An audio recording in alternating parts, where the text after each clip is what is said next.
Imagine waking up to find your car sitting on bricks, both front tires missing. There's only a note: HOA violations have consequences. Your HOA president Karen smiles sweetly from across the street. What she doesn't know: your hidden camera caught her red-handed stealing your tires at 2 a.m. Before watching full video, comment below from where you watching. Also like and subscribe for more stories. I never thought I'd be the kind of person to get into a war with my homeowners association, but here we are.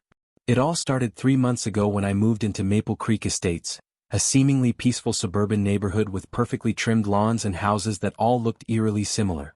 I should have known better when the real estate agent kept using words like tight-knit community and shared values. What she really meant was, prepare for endless drama, and your neighbors will be in your business 24/7. My name's Mike and I work in IT. I'm not exactly a social butterfly, which is why I thought this quiet neighborhood would be perfect. Little did I know I was moving next door to Karen Thompson, the self-appointed queen of the HOA and neighborhood watch rolled into one terrifying package.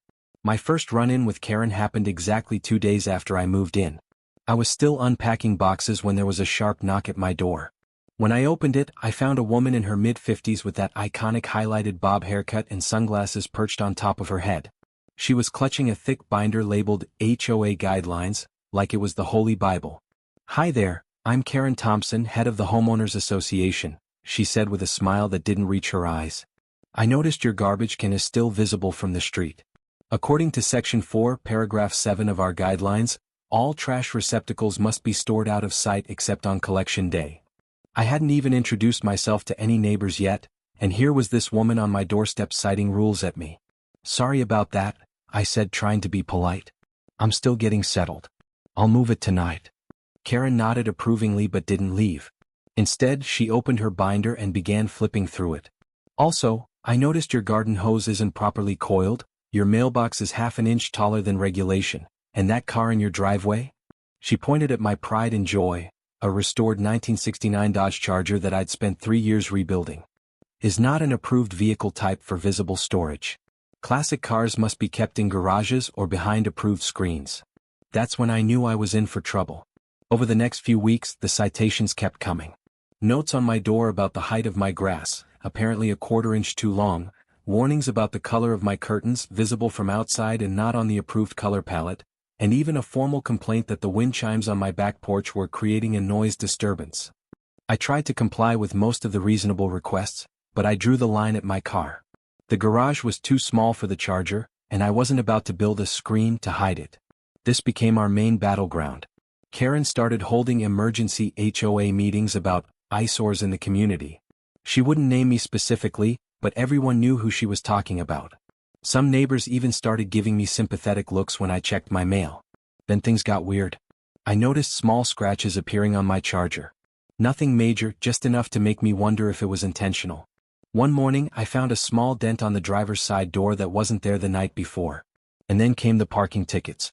Not real ones from the city, but violations, printed on official-looking HOA letterhead, threatening fines if I didn't move my car. Each one was signed by Karen with her full title: Karen Thompson, President of Maple Creek Estates Homeowners Association, Neighborhood Safety Committee Chair and Community Standards Enforcer. Yes, she gave herself 3 titles. After the 5th parking ticket and mysteriously appearing scratch, I decided to take action. I'm an IT guy, so technology is my friend. I installed a small, weather-resistant camera under the gutter near my driveway, positioned perfectly to capture any activity around my car. It was connected to my home Wi-Fi and would send alerts to my phone if it detected motion at night. I didn't tell anyone about the camera. I just wanted to know if someone was messing with my car or if I was being paranoid. For a week, nothing happened. The camera caught some cats wandering around, a few late-night dog walkers, and once, a raccoon that seemed very interested in my trash can, which was properly hidden from street view. Thank you very much. Then came Tuesday night. Around 2:15 a.m., my phone buzzed with an alert. I groggily checked the notification and saw live footage of someone approaching my car. I sat bolt upright in bed, suddenly wide awake. The figure was wearing dark clothes and carrying something in their hand. As they got closer to my car, the motion-activated floodlight on my garage kicked on. And there, illuminated in bright light, was Karen, my HOA nemesis, crouched next to my front tire with a tire iron in her hand. I watched in disbelief as she methodically loosened the lug nuts on my front tire.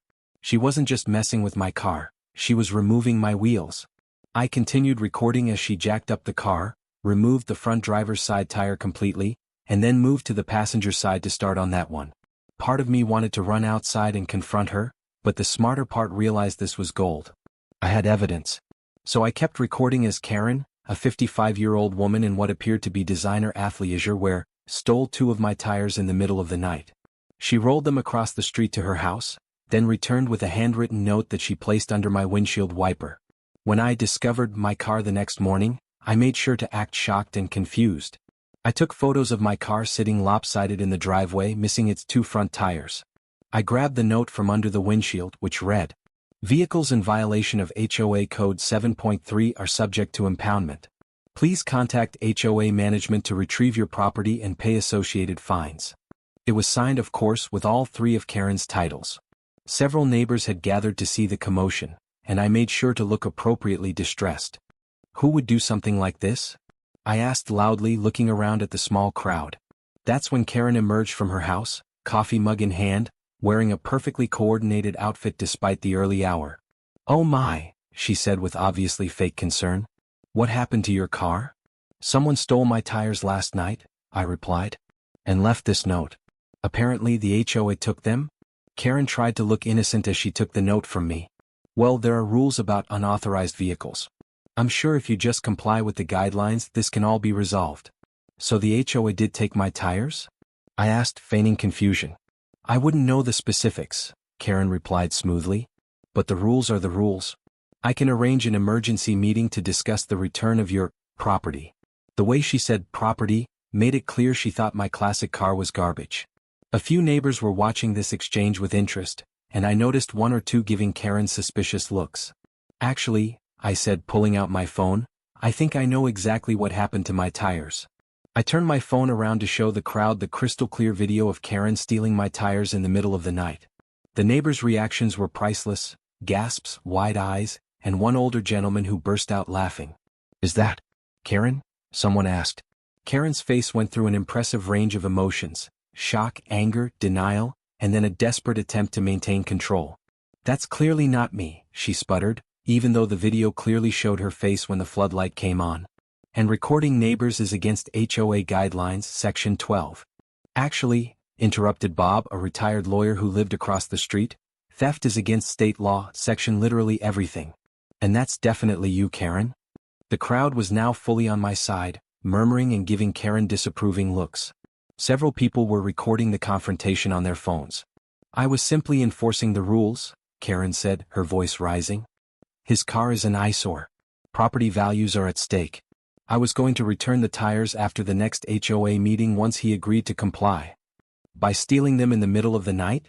asked Linda from 2 doors down. "That's not in any HOA handbook I've ever seen." Karen looked around, realizing she was losing her audience. "This is all a misunderstanding. As HOA president." "About that," interrupted Bob again, "I think we might need an emergency meeting to discuss HOA leadership." I ended up calling the police, mostly because I needed an official report for insurance purposes. When the officers arrived, I showed them the video, and they went to Karen's house where they found my tires in her garage. The look on her face when they escorted her to the police car was something I'll treasure forever. She wasn't taken to jail. Apparently first-time tire thieves with no prior record usually get off with a fine and community service, especially when they return the stolen property. But the damage to her reputation was done. The HOA held an emergency meeting that weekend. Karen wasn't invited, but I was. Turns out, a lot of residents had been terrorized by Karen's reign of HOA terror, but no one had been willing to stand up to her before. "She made my daughter cry because our Christmas lights were the wrong shade of white," confessed one neighbor. "She measured the height of my flowers with a ruler and then sent me a certified letter when they grew half an inch too tall," said another. The stories kept coming, each more ridiculous than the last. By the end of the meeting, Karen had been unanimously voted out of the HOA board, and Bob, the retired lawyer, had been elected as the new president. Karen put her house up for sale the following week. Apparently, living in a neighborhood where everyone has seen video evidence of you stealing tires in the middle of the night is too much for some people. Who knew? Before she moved out, I caught her giving my house the evil eye as I washed my Charger in the driveway. I smiled and waved. She turned away quickly. The new HOA under Bob's leadership is much more reasonable. The first thing they did was simplify the guidelines from 127 pages down to 10.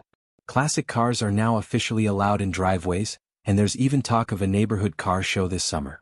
As for me, I've become something of a local hero. Neighbors I've never spoken to before now stop by to chat. Someone even anonymously gifted me a set of premium wheel locks with a note that said, "Karen-proof your ride." The best part? I installed better security cameras around my entire house, with a monitor in my living room showing all the feeds. Whenever Karen's real estate agent brings potential buyers to see her house, I make sure to be outside cleaning my very visible, very much against the old HOA rules classic car. Sales have been slow for her, to say the least. It's been 3 months since the tire incident, and life in Maple Creek Estates is actually pretty good now. I've made friends with several neighbors, including Bob and his wife, who invited me over for a barbecue where the entire neighborhood toasted to the fall of the Karen regime. The moral of the story? Sometimes the best revenge isn't elaborate or complicated. Sometimes it's as simple as letting someone's true colors show for all to see. And if you're going to steal someone's tires in the middle of the night, maybe check for cameras first. Oh, and one more thing, Karen's house finally sold last week. Guess who bought it? My brother, who also owns a classic car. A bright yellow 1970 Plymouth Superbird with a massive rear wing that's impossible to miss from the street. I can't wait for the housewarming party. I'm bringing a very special gift. A framed screenshot from my security camera footage signed by all the neighbors. We're going to hang it right in the front window facing the street. Sometimes justice isn't just served, it comes full circle.